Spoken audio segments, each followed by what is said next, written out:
morning, my dear students of class 7. Welcome to the online class. This is the fourth part of chapter 5, that is Spreadsheets and Introduction.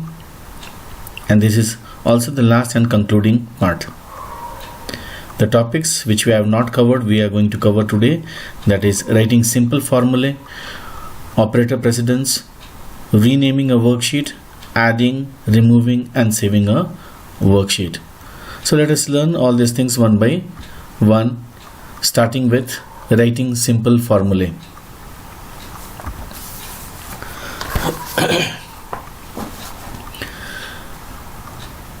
Simple formulae using arithmetic operators that we have just learned. We have finished in our previous video.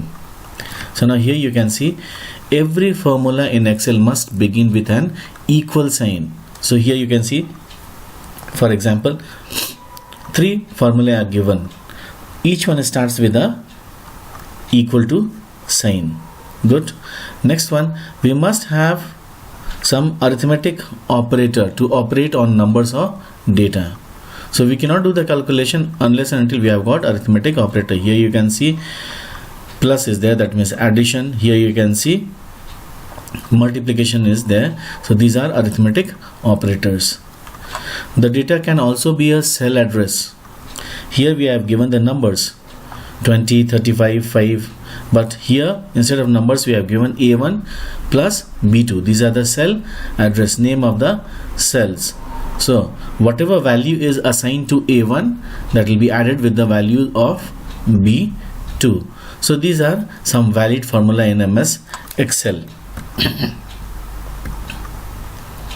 Now comes operator precedence. In numeric formula, the results of the formula is calculated based on the order of precedence of the mathematical order. Whenever you do some calculations in mathematics, you follow the rule BODMAS, right? Same way here also we have got order of precedence of operators. We start with parenthesis, that is the brackets, then exponentiation, and then division and multiplication. Last one is your addition and subtraction, just like mathematics. Now let us see some examples. Now here you can see 8 plus 3 into 2 is equal to 14. How 14 came? So first what you have to do is multiplication.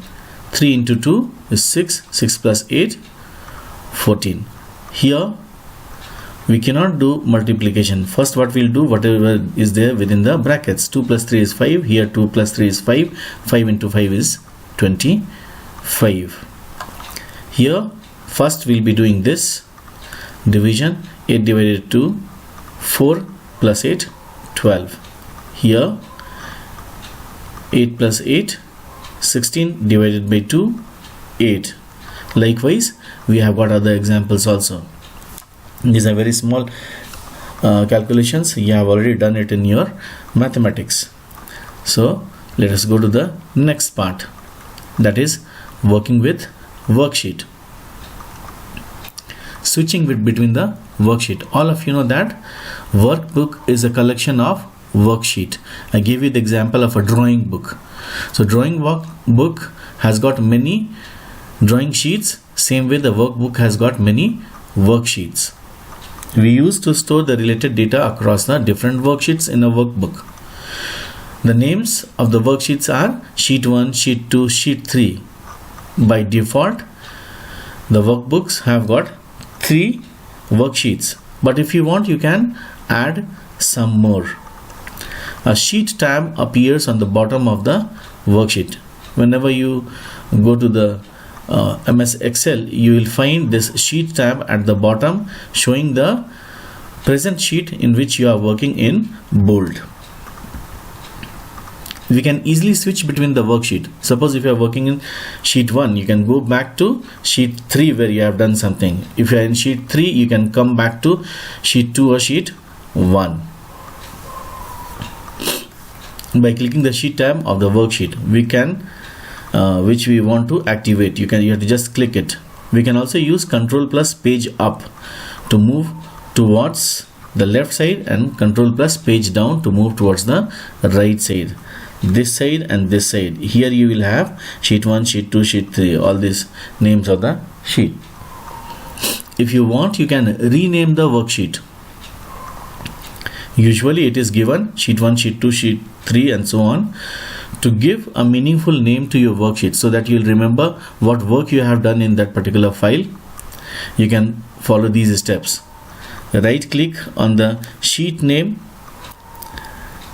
and then you have to choose rename. Here you can see, first you have to give the right click, then you will find rename. Okay, so this option, rename option, you have to select, and then you can give the suitable name and press the enter key, so that sheet will be saved in that particular name.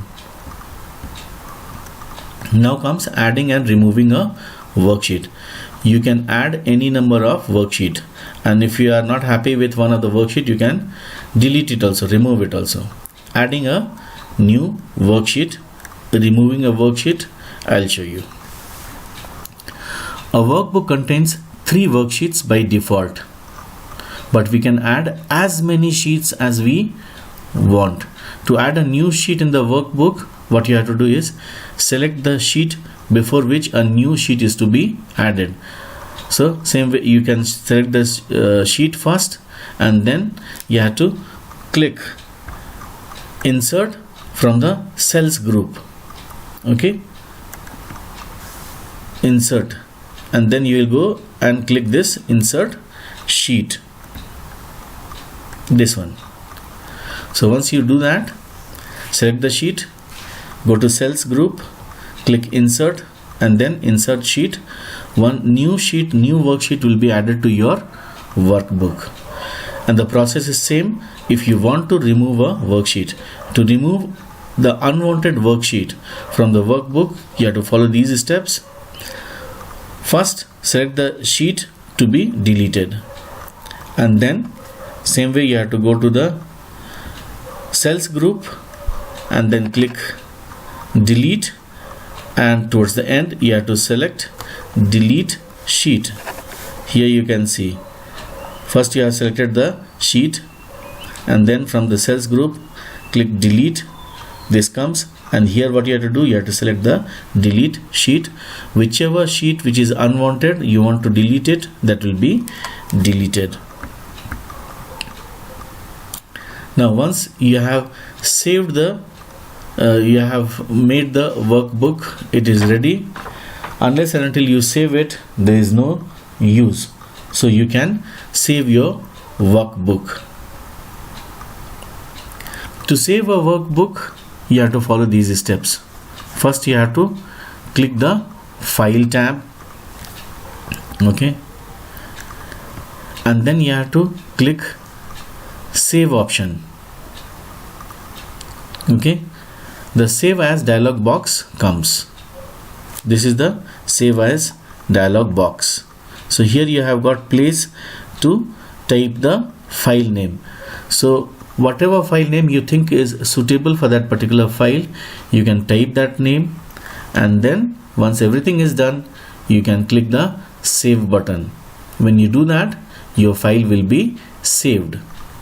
Not only with the name which you have given. Suppose if you have given a name friends, so it will not only be saved with the name friends. Automatically what happens is it adds a period, that means a kind of full stop after friends, because that is the name you have typed, and then an extension name is added to it, that is XLSX. Okay, so this is the one to the file name. So the final name of your workbook will be friends.xlsx. That will be added by the computer itself.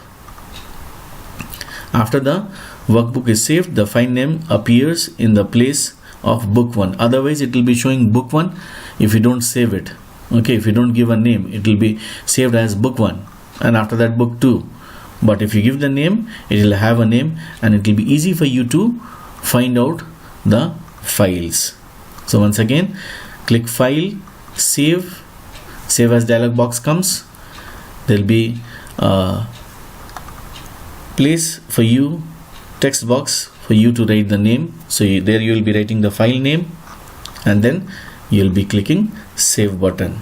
Now one more thing which is important, this one, when you save the worksheet for the first time, suppose if you have finished the worksheet and now you want to save it, so first time when you do it, this save as dialog box is displayed, but next time when you save, this dialog box does not appear because already you have saved that file. So whatever addition you have done, whatever editing you have done, it will be saved by that, but this save as dialog box will not appear. Now why do we use save as option? If you want to save the same file with different name, you can use this save as option. Always displays a dialog box that is used to save the workbook under a different name. Suppose one workbook you have saved with friends.xlsx.